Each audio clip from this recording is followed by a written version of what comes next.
Assim, teve uma pergunta que acabou passando, mas eu vou acabar voltando só no racional dela. Se existe hoje, assim, o que o senhor poderia falar entre vantagens e desvantagens de investir em fundos imobiliários? Essa pergunta é difícil dar numa live porque tem uma série de vantagens e desvantagens, né? Então, assim, é por isso que a gente trata isso de e-books ou em alguns relatórios específicos. Mas, assim, a principal vantagem é extremamente democrático, você consegue diversificar os seus recursos com pouco dinheiro, você tem gestores profissionais, você tem um ambiente militarizado, né? Não interpretem mal essa palavra. O ambiente militarizado que quer dizer o seguinte, você tem regras de negociação, né? Você tem uma estrutura extremamente segura. Então, se eu compro a sua cota, eu vou receber. Se eu vendo, eu vou receber o dinheiro. Se eu compro, eu vou receber a cota. Enfim, é um ambiente militarizado. Entenda a palavra por essa hora. Desvantagens, eu diria assim, você não tem poder de decisão no dia a dia do fundo. Então, se o cara aluga lá e você não gosta do locatário, já foi, né? Se o gestor talvez não consiga, não deu o direcionamento que você esperava, já foi. Se ele compra um prédio que você não compraria, já foi. Então, eu diria que existem também algumas desvantagens. Por isso que a gente defende uma estrutura de fundo imobiliário profissional e crescente, assim, e moderna, entendendo que no longo prazo a gente vai ter uma base de histórico de análise que vai nos permitir dizer quem acertou e quem errou, entendeu? Quem conseguiu entregar melhores resultados. Nos Estados Unidos existe um índice que chama-se de Aristocrats, que mostra justamente as empresas que conseguem pagar dividendos, acho que nos últimos 25 anos, corrigidos pela inflação, etc. Então, quem está dentro desse Aristocrats é normalmente muito bem visto pelo mercado. Então, acho que daqui a alguns anos a gente vai ter o Aristocrats no Brasil. Né? Deixa eu abrir meu coração para você aqui agora, que ninguém nos ouça, tá? Quando alguém me pergunta, vale a pena investir nesse fundo, cara, eu vou falar a verdade para você. Eu falo que é sempre a pergunta errada, né? A pergunta certa é, Baroni, eu analisei esse fundo, eu olhei esse fundo e eu vi isso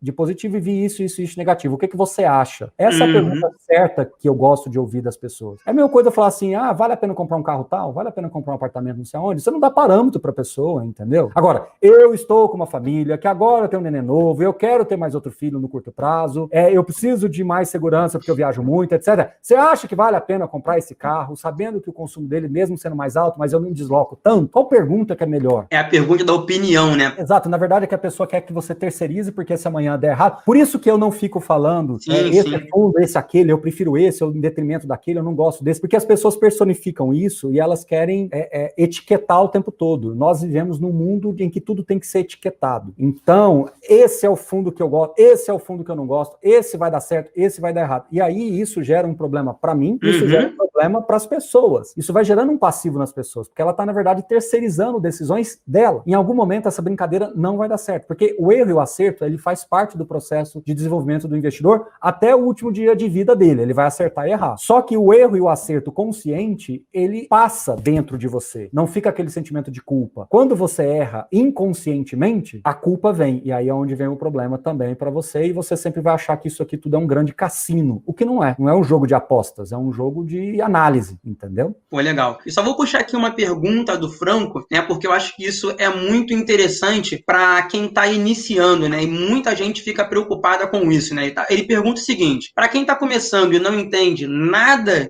de fundos imobiliários, qual o caminho que o senhor sugere, né, para entrar nesse mundo e não seguir o efeito manada e não comprar os FIIs da moda? Então, agora eu vou fazer uma propaganda aqui, mas não entendam que esse foi o meu objetivo, foi por causa da pergunta.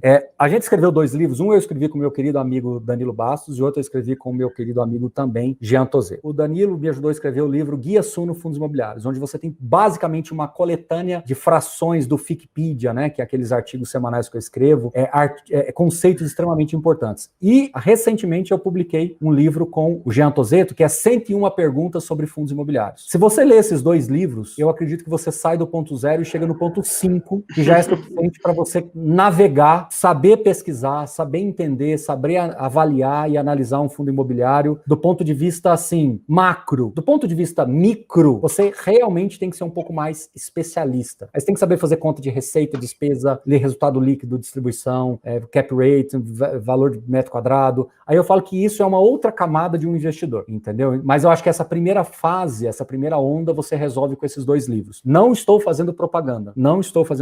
É simplesmente uma sugestão de que acho que é um caminho que eu precisava e eu tinha esse déficit com os investidores iniciantes, porque o meu linguajar é mais técnico. E eu estava percebendo que eu estava deixando muita gente para trás. E esses 2 livros, ele meio que coroou esse lapso, esse recorte que eu tinha com essas pessoas. Muito obrigado. Bom, professor, professor. Eu quero agradecer aqui ao senhor de coração, porque todas as vezes que eu mandei mensagem para o senhor sempre me respondeu com muito carinho, inclusive como um professor, né, ensinando o passo a passo. E isso foi algo que me chamou muito a atenção quando eu consegui, de fato, falar com o senhor e ter ali um pouco mais de contato. E deixar bem claro para todo mundo, que inclusive está nessa live, de que o que o senhor falou no início, eu continuo afirmando, é uma pessoa normal, que nem a gente, por mais que tenha toda uma estrutura por trás, por mais que hoje o senhor se tornou tão, né, por exemplo, para algumas pessoas, né, venerado professor Baroni, mas por trás do professor Baroni existe a pessoa, né, Marcos Baroni. É isso que eu admirei muito no senhor e que me fez, então,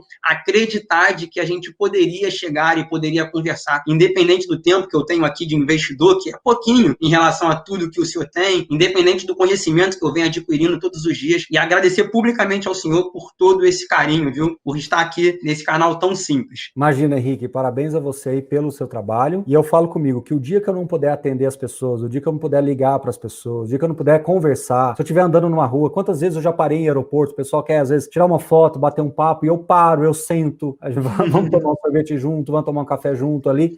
Quando eu não puder fazer isso, ou quando eu não fizer isso, eu não sou mais o professor Baroni. Eu não gosto do estrelismo, eu não gosto dessa questão de que, como se eu fosse uma pessoa diferente de vocês. Pelo contrário, eu saio com a minha cachorrinha, eu jogo videogame com o meu menino, eu levo bronca da minha esposa como todo mundo, eu como minha carninha como todo mundo, vou no supermercado de chinela havaiana como todo mundo. Então, assim, o dia que eu não puder ser isso, ou não puder fazer isso, é porque o meu trabalho como professor Baroni acabou. E eu espero que ele não acabe nunca. Eu quero estar com os meus 60, 70 anos, né? Eu vi o pessoal comentando aqui exatamente sobre isso, né? De pessoas que admiram tudo, e eu quero estar com os meus 60, 70 anos podendo fazer isso, dando atenção para os outros Henriques que virão pela frente. E o que eu sempre falo é que isso é uma corrente, né? Se eu dou atenção para o Henrique Braz, lá no Rio de Janeiro, com toda a simplicidade que ele tem, o Henrique vai replicar isso para outras pessoas, porque amanhã o Henrique também vai ser grande, também vai ter uma estrutura por detrás, também vai ter as suas conquistas pessoais, e quando ele tiver essas conquistas pessoais, ele vai lembrar de tudo isso e vai ajudar o outro Henrique que vai vir com seus 20 anos de idade, com as suas dificuldades. Então, se o Henrique fizer isso, de alguma forma eu contribuí para essa corrente toda. Eu não sei, eu falo assim, eu acho que cada um faz a sua contribuição da forma que pode. Tem gente que vai lá, compra uma cesta básica, tem gente que vai lá e ajuda num orfanato, ajuda num asilo. Cada um ajuda do seu jeito, da forma que pode, na intensidade que pode. Eu acho que eu ajudo as pessoas tendo exatamente esse momento, doando para você essa 1 hora e qualquer coisa, mas é 1 hora que transforma a sua vida e transforma as vidas das pessoas que nos acompanham aqui. Se eu puder transformar uma vida numa live de 1 hora, eu cumpri o meu trabalho aqui, entendeu? E de alguma forma isso vai gerando uma corrente para outras pessoas e devagar a gente chega lá. Essa é a minha intenção, essa foi o meu objetivo, entendeu? Gratidão, professor, muita gratidão. Bom, senhores, vamos fechando a live por aqui, 1 hora e 4 minutos. Fiquem com Deus, um forte abraço, uma ótima terça-feira a todos, viu?